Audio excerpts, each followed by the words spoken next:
There's something unsettling about Nosedive, but it isn't the technology, it's the normality. No one forces anyone to smile, no one forces anyone to rate, and yet everyone does. A slightly extended smile, a softened tone, a compliment that sounds effortless but isn't. Not because people are fake, but because they understand something very simple. Every interaction leaves an impression, and in this world, impressions have visible consequences. In Nosedive, reputation isn't abstract. It's a number, a score, an average that follows you everywhere. But the need for approval didn't begin with an app. We've always been evaluated by neighbors, by employers, by friends, by communities. What changes in Nosedive isn't the behavior, it's the visibility. The judgment becomes immediate, public, quantified. The protagonist isn't trying to deceive anyone, she's trying to advance. She wants better housing, better access, better opportunities. And in her world, access depends on perception. What makes the episode uncomfortable isn't oppression.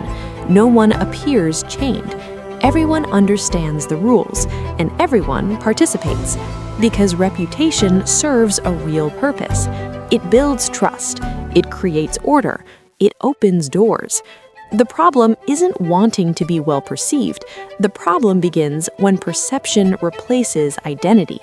When one bad interaction can limit your mobility, your housing, your future. When the external score weighs more than internal stability.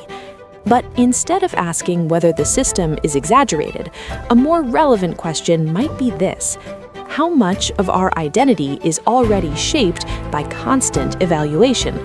How many versions of you exist depending on the room? Are you the same in a job interview, with your closest friends, on social media, alone? Adapting isn't hypocrisy, it's social intelligence. But when adaptation becomes permanent performance, the line between authenticity and strategy starts to blur. In Nosedive, the real breaking point doesn't happen when the score drops. It happens when she can no longer sustain the image, when the effort to appear composed collapses. And for the first time, she speaks without calculation. It isn't polished, it isn't diplomatic, it isn't strategic, but it's real. And strangely, it feels like freedom. Maybe the goal isn't to eliminate evaluation. That would be unrealistic. We are social beings. We depend on each other. Reputation has always shaped opportunity. But when human value can be reducible to a visible metric, something fragile emerges. Because the more your worth depends on approval, the more unstable your sense of self becomes. Nosedive isn't simply a warning about technology.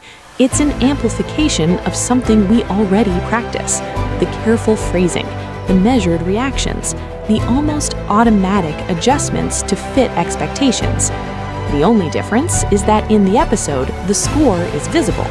In real life, most ratings are invisible. Maybe we'll never live in a world where every interaction has a public score, but we already live in a world where impressions matter. The difference is transparency. So here's something simple. If no one could rate you tomorrow, would you behave the same way? Tell me honestly.